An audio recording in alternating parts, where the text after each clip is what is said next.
Té 22 anys, arriba de l'Espanyol B i juga de migcampista. És Borja Martínez, el tercer fitxatge de l'Atlètic Balears, a qui el club ha presentat avui hora baixa, a Salmà ferit.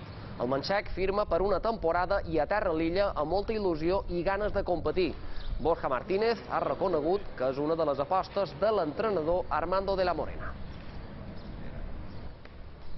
Él ha tenido que ver, evidentemente, en que yo venga aquí, él me conoce, yo le conozco y eso pues ha influido. Aparte de que hay un proyecto muy bueno, muy bonito, el entrenador que aparte te conozca pues tiene que ver. Creo que soy un futbolista que le gusta tener buen trato con balón, pero que también llevo 4 años en segunda B y sé lo que hay, sé que es una categoría muy dura y que no todo es balón también.